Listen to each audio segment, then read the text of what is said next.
अस्सलाम वालेकुम प्यारे व्यूवर्स, कैसे हैं आप सब। उम्मीद है आप सब खैरियत से होंगे। अल्लाह पाक आपकी ज़िंदगी में खैरियत ही रखे। तो आज हम बनाने जा रहे थे लच्छा पराठा।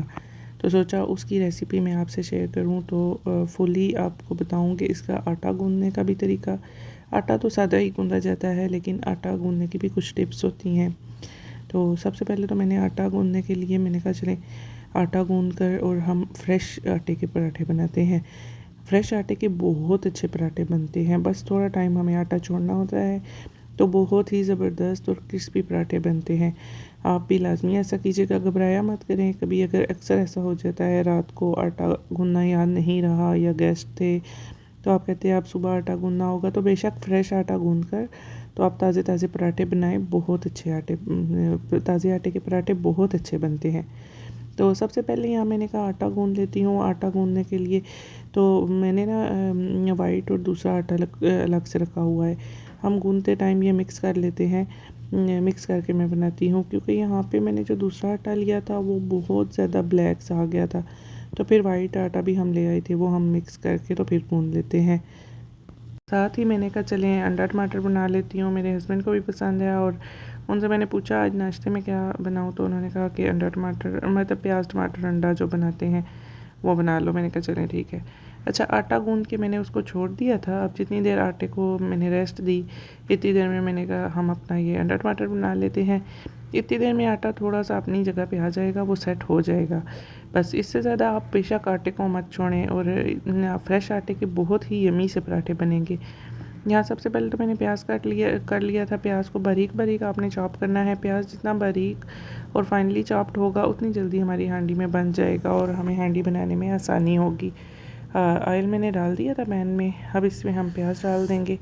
प्याज आपको पता है जब हम प्याज टमाटर अंडा बनाते हैं तो बहुत ज़्यादा ब्राउन या ब्लैक नहीं करना होता प्याज को, बस हल्का सा हमें इसको फ्राई करना है कि थोड़ा सा इसका कलर चेंज हो जाए। और प्याज में चूँकि पानी बहुत ज़्यादा होता है तो प्याज का पानी ड्राई हो जाए, इससे ज़्यादा हमने इसको कुक नहीं करना।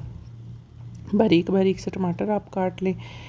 सुबह के टाइम तो अक्सर टाइम इतना नहीं भी होता है, लेकिन इस दिन हमारा ये हॉलीडे था तो मैंने कहा कुछ स्पेशल बनाती हूँ। तो मेरे हस्बैंड खाने पीने के बहुत ज़्यादा शौकीन नहीं है।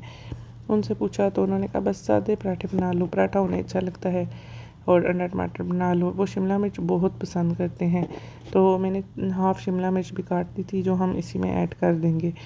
प्याज तकरीबन थोड़ा थोड़ा सा अब खुश्क होने शुरू हो गया था। खुश्क तो नहीं है कह सकते, अभी प्याज में पानी बहुत ज़्यादा होता है, ये ड्राई होने में थोड़ा टाइम लगाता है।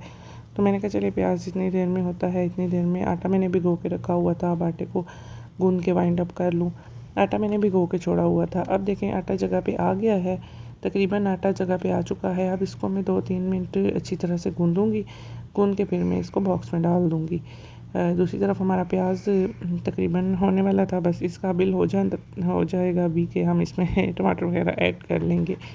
अच्छा, सुबह सुबह नाश्ते टाइम में तो इतना कुछ ना तो खाया जाता है और ना दिल करता है।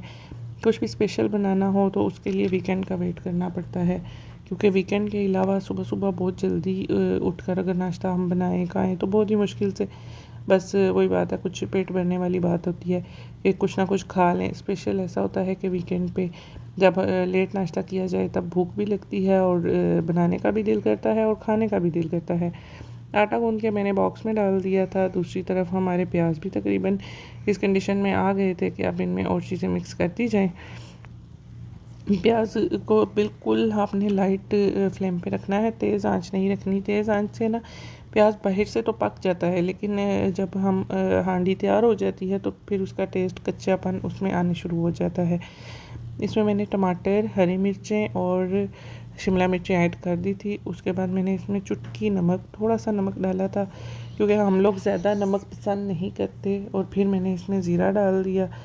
ज़ीरा डालने के बाद मैंने इसमें मज़ीद देखें छोटे छोटे जो घर में हमारे स्पाइसेस थे, रेड चिली थी और थोड़ा सा मैंने इसमें ज़ीरे का पाउडर भी डाल दिया था। अच्छा, ये सब चीज़ें इसमें डालने के बाद थोड़े थोड़े मसाले डाल दिए थे सारे मैंने। अब इसमें हम क्योंकि टमाटर पता है इतनी जल्दी गलता नहीं है, चाहे पाकिस्तान में है या यहाँ पे है, मुझे तो टमाटर का हमेशा से इशू रहता है। कभी कभी ऐसा होता है जब अच्छे टमाटर आते हैं जो हांडी में जल्दी गल जाते हैं, लेकिन मैंने इसको गालने के लिए यहाँ थोड़ा सा पानी डाल दिया था ताकि मसाला अच्छी तरह से तैयार हो जाए। अब मैं आपको अपने लच्छादार पराठे की मैं पेड़ा बनाना सिखाऊंगी। मेन जो बेसिक चीज़ होती है वो ये होती है कि आपका आटा अच्छा गूंदा हुआ हो। आटा अगर अच्छा गूंदा हुआ है फिर आपने पेड़ा अपना बेहतरीन बनाना है। जैसे आटे को हमने छोड़कर टाइम दिया है वैसे ही हमने पेड़ा बनाकर भी पेड़े को थोड़ी देर छोड़ना होगा ताकि पेड़ा अपनी जगह पर आ जाए। हमारी अम्मी भी ऐसे कहती होती थी, पेड़े बनाकर थोड़ी देर छोड़ देती थी, फिर उसके बाद जब पेड़ा कहती थी अपनी जगह पे आ जाए, जब अपनी जगह पे आ जाता था फिर रोटी बनाती थी। सबसे पहले तो आपने सादा पेड़ा लेना है, बिल्कुल सादा पेड़ा मैंने लिया है। सादा पेड़ा लेकर अच्छी तरह से बेल लिया है। बेलने के बाद देखें मैंने इस पर ऑयल स्प्रेड कर दिया है। ये आप पे डिपेंड करता है, आप ऑयल लगाएं, घी लगाएं या जो भी है। ऑयल लगाने के बाद मैंने थोड़ा सा इस पर खुश्का स्प्रिंकल कर लिया है। खुश्का स्प्रिंकल करके खुश्क आटा।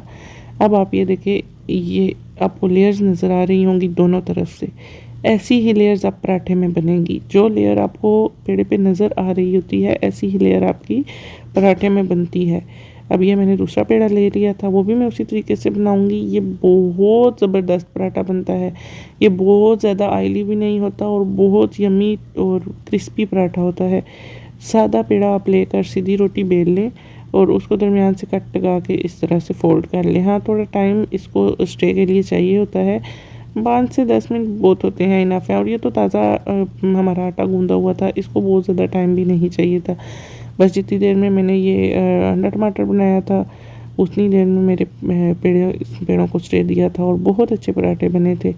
हाँ, अगर आपका आटा पहले से गूंदा हुआ है फिर आपको 8 से 10 मिनट पेड़ों को स्टे देना होगा, क्योंकि वो फिर पहले से आटा गूंदा होता है। और ये जब हम ऐसा पेड़ा लच्छेदार बनाते हैं तो इनकी अब पराठे की लेयर्स बनने के लिए ना थोड़ा टाइम चाहिए होता है। अगर आप साथ ही पेड़ा बनाएंगे और साथ ही उसको बेलेंगे, एक तो आपको बेलने में भी प्रॉब्लम होगी और दूसरा पराठे की वो शेप या वो टेस्ट नहीं आएगा जो एक स्पेसिफिक पराठे का आना चाहिए, और लेयर्स आपकी सारी एक तरफ चली जाएंगी। अब आप जैसा देख रहे हैं मैंने तीनों पेड़े कर लिए थे। अब मैं इनको अच्छी तरह से बेल लूँगी। बेलने के लिए आपने एक ही रुख में रोटी को अच्छी तरह बेलना है ताकि किसी तरफ भी आटा ज़्यादा जमा ना हो। ऐसा ना हो कि किनारी मोटी हो जाए और साइडें कोई साइड मोटी हो जाए, कोई साइड पतली रह जाए, किनारी मोटी हो जाए, दरमियान से पतला हो जाए, ऐसा नहीं। पेड़े को एक बराबर तरीके में आपने बेल लेना है। पूरे बेल कर अब मैंने तवा गर्म हो गया था हमारा तकरीबन, उस पर रोटी मैंने डाल दी है। अच्छा, पराठे को या रोटी को फुल आंच पे नहीं पकाना, कभी भी आप इसको फुल आंच पे नहीं पकाना। मैंने मीडियम आंच रखी हुई थी। और यहाँ पे तो मुझे ऐसा भी लगता है कि हमारे पास कुदरती गैस नहीं है ना, यहाँ सऊदीया में तो सारे सिलेंडर ही यूज़ होते हैं, तो सिलेंडर की गैस जो होती है उसकी इतनी पावर नहीं होती, मीन्स के वो बहुत टाइम लेता है, टाइम टेकन होता है। अब मैंने एक तरफ से उलट दिया था लेकिन आप देख रहे हैं कि ये अभी फाइनली कुकड नहीं था। एकदम से पराठे पे कभी भी ऑयल नहीं लगाना। पहले हमने पराठे को थोड़ा कुक करना होता है, आप कह लें कि 30 to 35% दोनों तरफ से हम कुक कर लेंगे, फिर उसके बाद हम ऑयल लगाएंगे। एक तरफ मैंने अब ऑयल लगा लिया था, अब इस तरफ से अच्छी तरह मैं पका लूँगी और फिर दूसरी तरफ थोड़ा सा ऑयल लगा के तो हम इसको अच्छी तरह पका लेंगे। बिल्कुल आपने पराठे के स्टार्ट में ऑयल नहीं लगाना, क्योंकि वो ऐसा होगा कि ऊपर से जो फर्स्ट लेयर है ये तो आपकी ऑयल से कुक हो जाएगी, लेकिन जो अंदर की लेयर्स हैं वो फाइनली कुक नहीं होंगी। अब आप देख रहे हैं कि पराठा बहुत अच्छी तरह से पक चुका है। बहुत अच्छी तरह से मैंने पराठे को पका लिया था, जो कि हमारे घर में कच्ची रोटी या कच्चा पराठा या थोड़ी सी साइड से कच्चा वगैरह रह जाए तो नहीं पसंद किया जाता। मुझे ख़ुद भी नहीं पसंद, मैं अच्छी तरह पकाती हूँ रोटी को, पराठे को, जो भी है। तो अब आप देख रहे हैं दूसरा पराठा भी मैंने डाल दिया था, क्योंकि पेड़ों को हमने थोड़ी देर स्टे दिया था।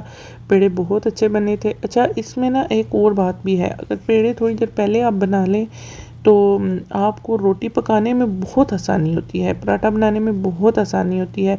चाहे आप सादी रोटी बना रहे हैं, चाहे आप पराठा बना रहे हैं, आप पेड़ा थोड़ी देर पहले बना के रखें, इससे आपको बहुत इजी फील होगा। एक तो एकदम से आपकी रोटी बन जाएगी, पराठा बन जाएगा एकदम से।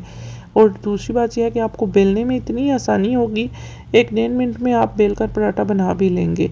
आप ये लाजमी आजमाइएगा, थोड़ी देर पहले पराठे का पेड़ा, रोटी का पेड़ा पहले बना कर रख लें ताकि आप इजीली बना सकें।